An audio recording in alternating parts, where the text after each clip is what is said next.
Hi everyone and welcome back to my channel. First of all, I hope you all had a lovely Christmas and Happy New Year! We're in 2022. Don't know where like last year went, it just went so fast, but yeah, Happy New Year! So today we are going to be talking about Nico Hulkenberg, the Hulk. I don't know why I said it like that, but yeah, the Hulk. So recently it has been said that Nico has admitted that his F1 racing days are over, which I'm kind of gutted about. I love Nico, I just think he's great. After just short of 10 years in F1, the Hulk never got that podium, and I think that's what we all still want, and we don't want him to be out of F1 forever because we just want him to get a podium. Please. Kind of strange though that he didn't get a podium, because we know from interviews and watching Drive to Survive that he showed a lot of pace and potential in all of his feeder series categories. The most common being F3 Euro and GP2, which is Formula 2 now. Don't know why I paused so long, but I am correct. In this time when he was doing these feeder series, he was recruited by the Williams Young Driver Programme. In 2010, Nico was promoted to a Formula 1 seat with Williams, and perks of being in an academy. Kinda, I think we're all wishing Oscar Piastri had that seat. Anyway, besides the point, but having a teammate like Rubens Barrichello was not likely going to be easy for him. Let's be honest, a rookie going against Rubens, it's just a bit...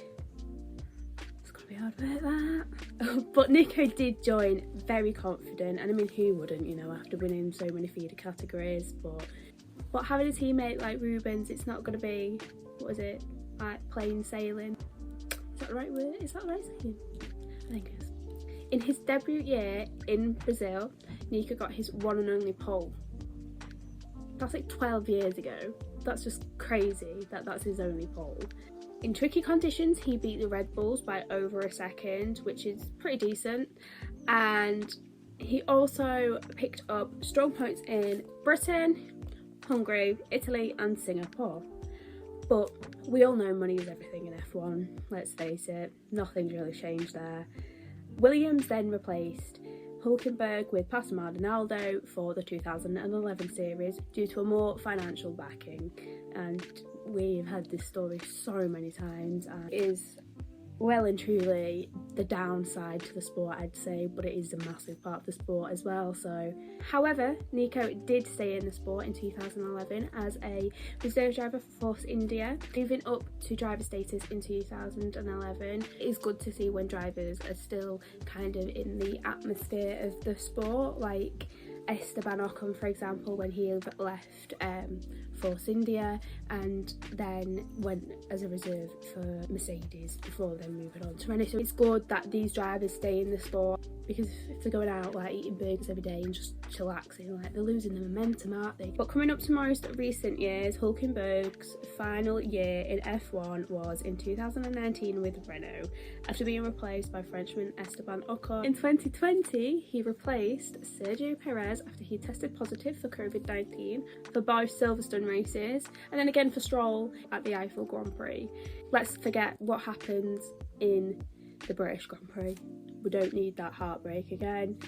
But the 70th anniversary Grand Prix, he was pretty impressive in qualifying, let's just say. He qualified third and finished 7th, and then at the Eiffel Grand Prix he finished 8th from 20th on the grid. Like, that is some skill, man. And 12 positions, and you've been out for like a year, only driven in 2 of the Grand Prix. Well, didn't even drive in the British Grand Prix, did he?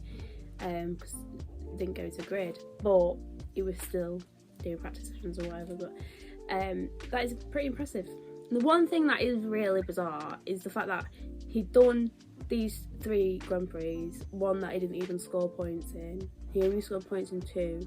There was 23 drivers in the series last year, because of all the replacements. He finished 15th in the Drivers' Championship. That is absolutely balmy. So he finished ahead of 8 drivers, and 2 of them drivers were replacements. So after being the man of the hour and the hero to the Racing Point team in 2020, he was selected as Aston Martin, formerly Racing Points, reserve and development driver for 2021. I've actually not really seen him at a lot of races.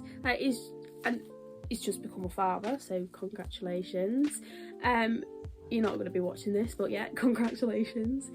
So maybe that's why he's not been around, unless I'm being very blind, which sometimes I am. I think I actually saw him at Abu Dhabi, but he's not had like any practice sessions, and I think that's actually something that I've noticed a lot by like the 2021 season. Hardly anyone had any practice sessions.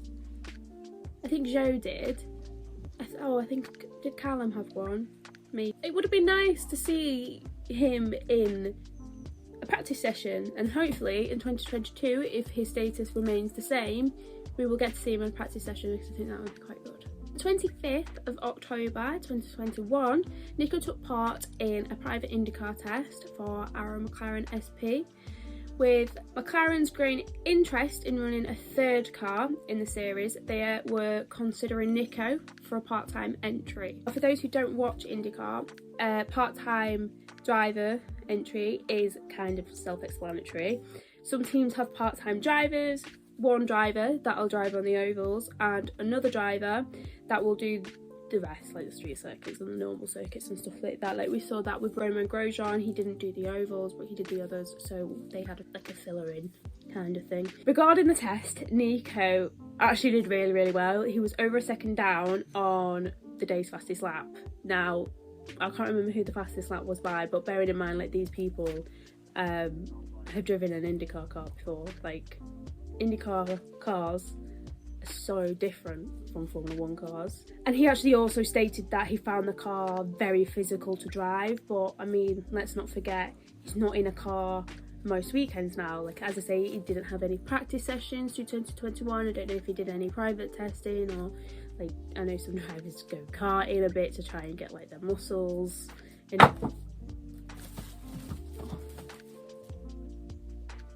Not long after the test, Hulkenberg tweeted this. Quick update regarding IndyCar. It was exciting to test an IndyCar 2 weeks ago, and I am grateful to our McLaren SP for this opportunity. However, for personal reasons, I decided to not go ahead with it. Keep you posted on my future plans. #WeRideOn. So that's regarding the 2022 season. But that doesn't cancel out plans for the future.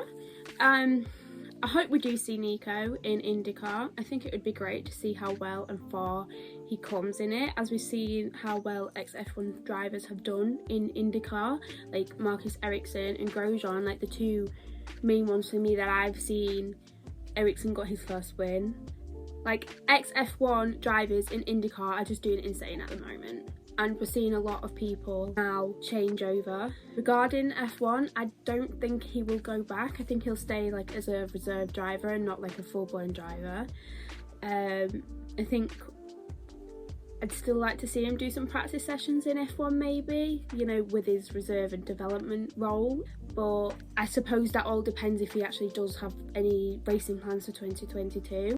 I just think there is so many younger drivers now coming up through the ranks, and coming up through the ranks so fast. There's not many seats in there for Formula 1. I'm going to throw Oscar Piastri's name in there. And I think they've got a lot on their hands dealing with the younger drivers coming up through the ranks to then go back to old flames. And I know that sounds harsh, and it does sound really harsh. I'm shocked that I've actually just come out and said that. But it's true. I know sometimes we need older drivers, like Fernando Alonso coming back to the sport. I was just a bit like about it, but I'm actually really enjoying him being back. But there's then these amazing younger drivers, and it is just like I'd love for them to have their chance. But then I really want Nico to come back as well and get a podium, but he can go and get that podium in IndyCar, because I'd love to see him in IndyCar. I feel like I would love to see him more in IndyCar than I would F1. I feel like IndyCar, he's got more potential going there than he does going back to F1. Didn't realise how much of a debate I would have in my head about Nico coming back into F1, like I didn't think I would.